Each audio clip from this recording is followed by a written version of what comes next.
All right, hey everybody, welcome back. I hope you're all doing well. Thanks for tuning in. Thanks for hanging out as always. So today we have to talk about this beast.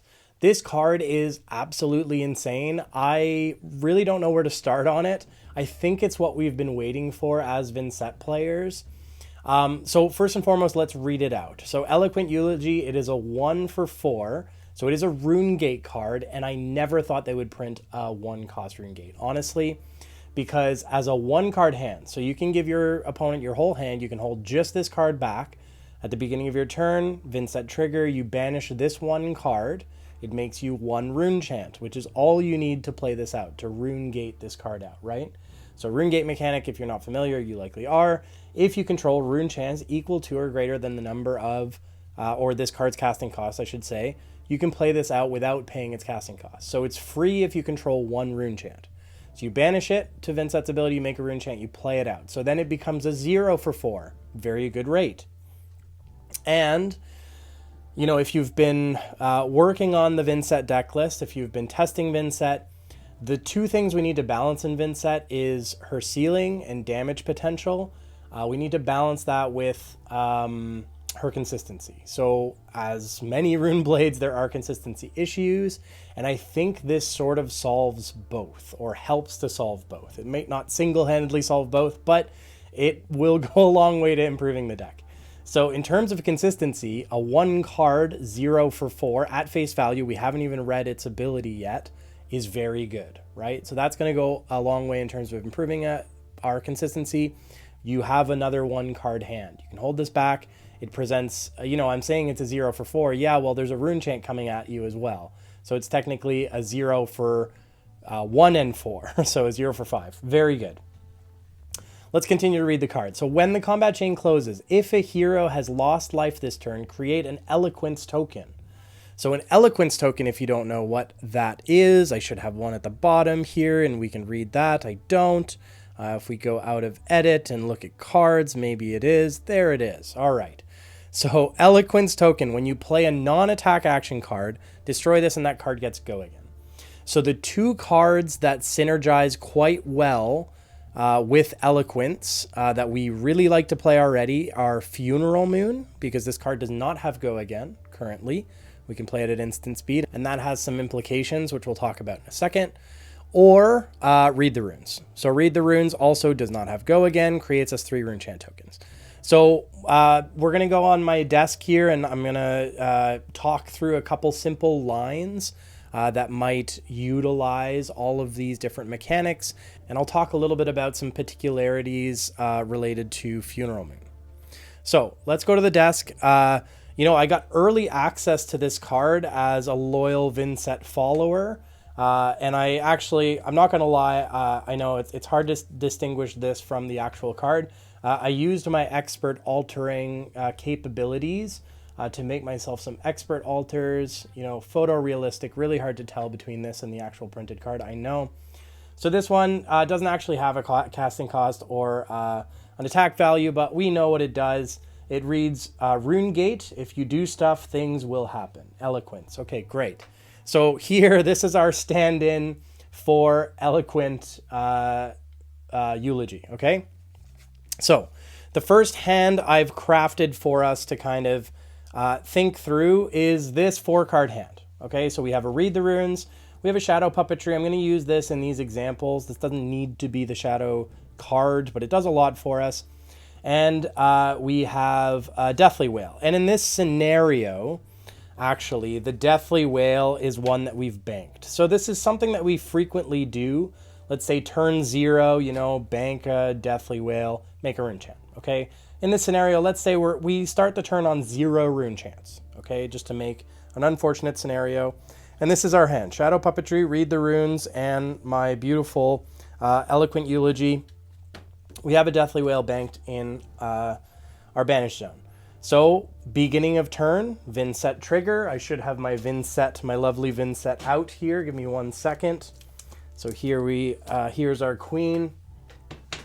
A new altered Vynnset, actually. A little rune chant token in the background. So, beginning of turn, Vynnset trigger. Okay, we need to banish a card from hand. We are going to banish our Eloquent Eulogy. Okay, add that to the pile with the Deathly Wail, and that will make us a Rune Chant token. Okay, so we have one Rune Chant token and our Eloquent Eulogy, as well as a Deathly Wail in our banished zone.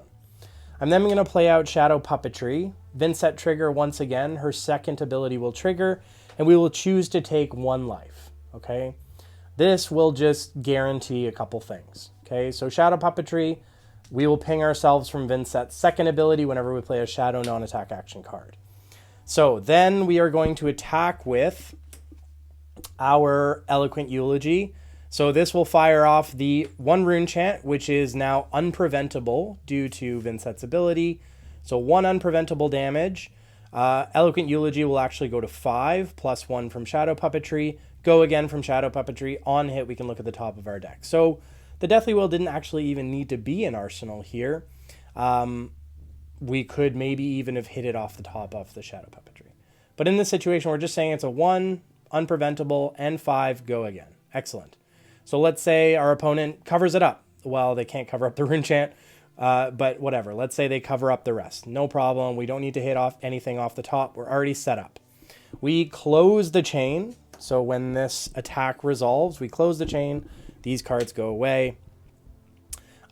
Which creates us an Eloquence token. It would create us an Eloquence token no matter what, because we took damage from Shadow Puppetry, so from Vynnset's ability, which triggered because of Shadow Puppetry, and our opponent also took damage. So we would create our Eloquence token.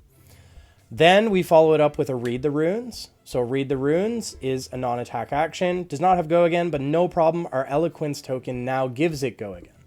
So Read the Runes comes in, creates us 3 Rune Chant tokens. And we can follow it up. We still have our action point to play Deathly Wail for 3 and 6. Okay, beautiful. You're going to end the turn on 2 Rune Chants as well, because both heroes have already lost life this turn. So regardless of what they do with this attack, Deathly Wail will check how many heroes have lost life this turn and make your Rune Chants equal to that number. So we will begin our next turn on, this is broken as well, on 2 Rune Chants. So that is a relatively easy hand. It's not like a 5-card hand, or we don't need an arsenal or anything like that.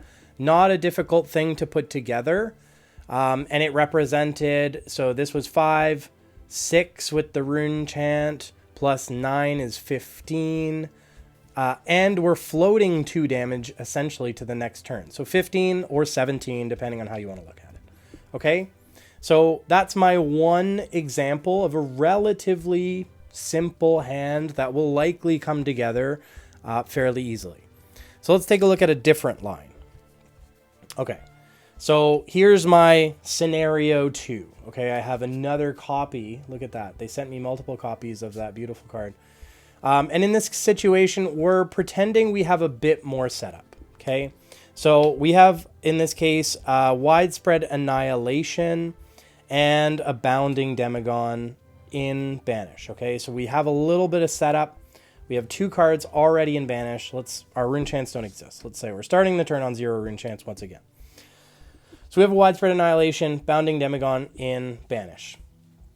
We start the turn with a 4-card hand. Again, simple 4-card hand. We're going to do Shadow Puppetry again. It's a great starter. It just simplifies things, okay? So, beginning of turn, Vynnset trigger. We are going to banish our Eulogy once again, okay? We're going to play Shadow Puppetry, same as the last situation. Choose to take the damage just to guarantee our Eloquence. By banishing at the beginning of turn, we're going to get a Rune Chant token. So then we'll follow our Shadow Puppetry up once again with our 1 and 5 plus 1 from Shadow Puppetry. 1 unpreventable. Go again, on hit, look at the top, do all the shenanigans. Okay? Wonderful. Let's let this resolve. Again, doesn't really matter what your opponent chooses to do here. We are going to create our Eloquence no matter what, because we've both taken damage on that. So we can resolve that. We have our Eloquence. Okay. So now we are going to, once again, play our Read the Runes. Read the Runes is going to, we have to do something sneakily here at this point. So Read the Runes triggers our Eloquence. What we can do in response to that trigger, Funeral Moon is an instant. So we can actually, this is a bit of a weird interaction, and I've double checked with our L2, our local L2, to make sure that this works. But we can respond to the Eloquence trigger with the Funeral Moon at instant speeds, and it too will gain Go Again from the single Eloquence before the Eloquence breaks. So Eloquence will now give Funeral Moon Go Again. So now we have an instant non-attack action with Go Again. And we're also still going to be able to give Read the Runes Go Again. So essentially, Funeral Moon will resolve. It will make us a rune chant. And because it has Go Again, it will give us, essentially give us a second action point. So we will get an action point from Funeral Moon because it has Go Again. We already have an action point because, Shadow Puppetry gave our first attack Go Again. So we now have 2 action points, okay?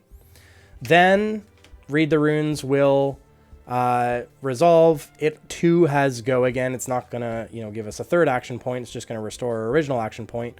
But it will make us 3 rune chants. So now we're at 4 rune chants and we have 2 action points.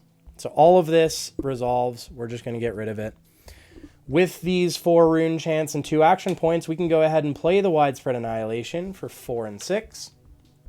And when that resolves, regardless of what our opponent does, we can follow it up with a Bounding Demagon. We've played several non-attack actions this turn, so we can play this out for free. It's a 0 for 4 from Banish. So now this turn represented 10, 14, plus the 6 we presented earlier with the Unpreventable Rune Chant, and the 5 on Eloquent Eulogy. So this is a 20 damage turn. Again, 4-card hand. Not that difficult to make happen.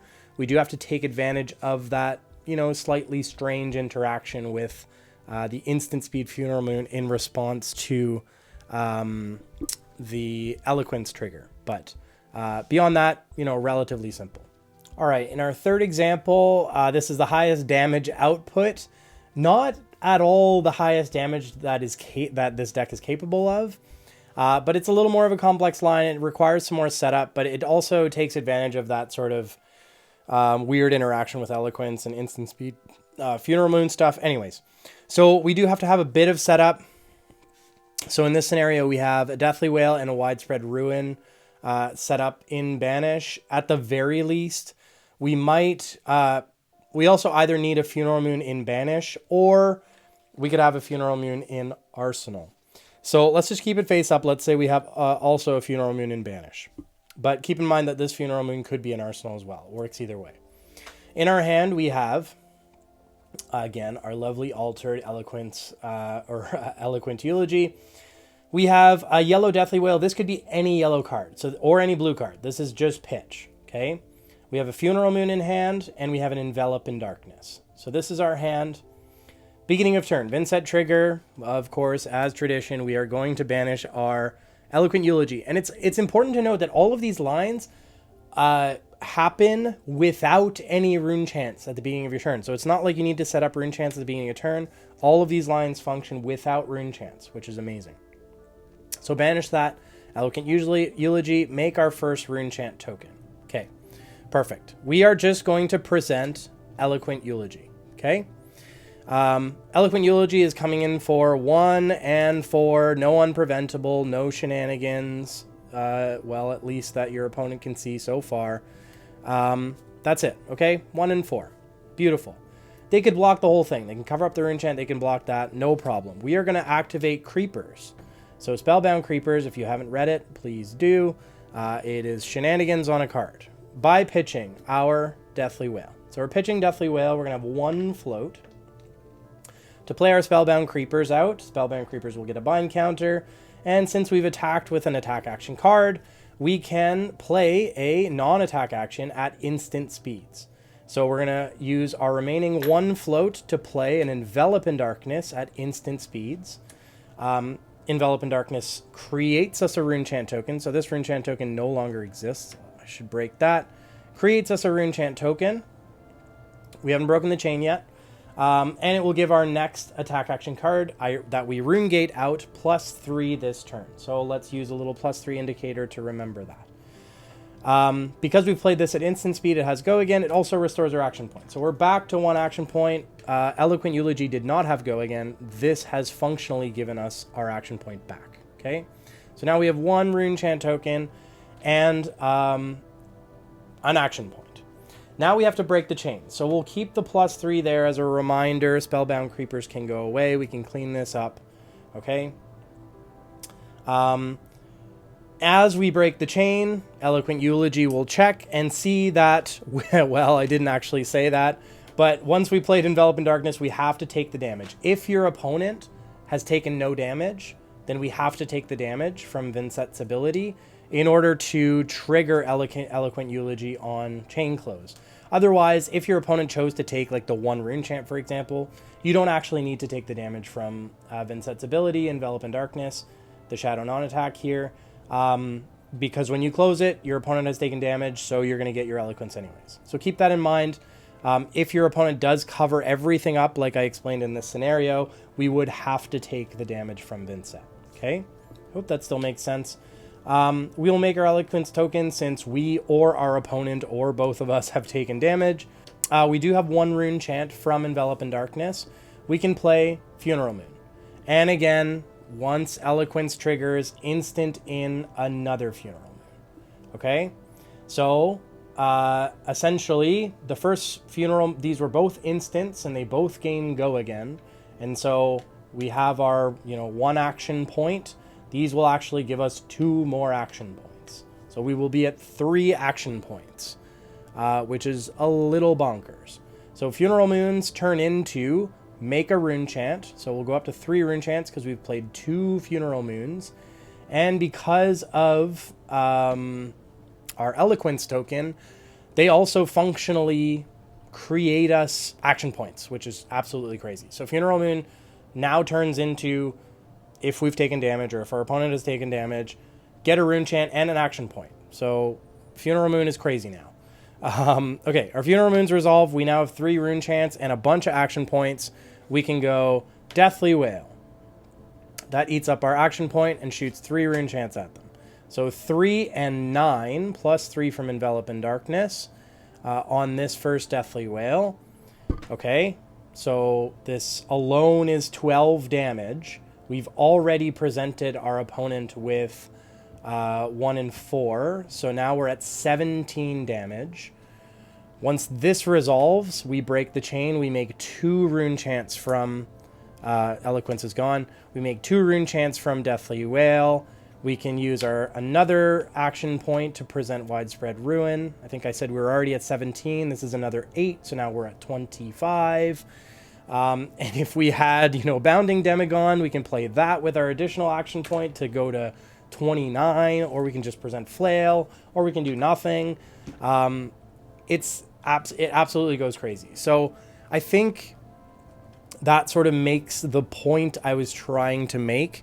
We'll go back to looking at the actual lovely card. I know there's no real difference between the real card, the real deal, and my lovely altars, but we'll bring up the real card nonetheless. Once again, I think that goes to show, the potential of this card. So in terms of consistency, in terms of a 1-card hand that can do stuff, we can float that Eloquence to the next turn, which could be impactful. And the synergy between that Eloquence token that this card creates and things that we already want to play, like Funeral Moon, which becomes even more versatile. So now we're not, I'm not flip-flopping on Funeral Moon anymore. It goes crazy with this card. As well as Read the Runes. Strong argument to say that we put all 3 Read the Runes in the deck now. There are only 2 in the main board recently. Probably going to play all 3 now. Does Oblivion go in the main board because we have all 3? I don't know. But anyways, there's definitely some exploration to do here with this new card. Again, thank you guys for your support recently. Be sure to like, comment, subscribe, do all the things. Check out the streams next time we're live. We're really going to work hard to solve this deck, especially with this new card as soon as we get our hands on it and we can play it in Talishar and it's functional in Talishar. We're going to jump on and start to do some testing. So anyways, For now, thanks so much for watching. I appreciate it. We'll talk to you again soon. Okay? Cheers. Shenanigan.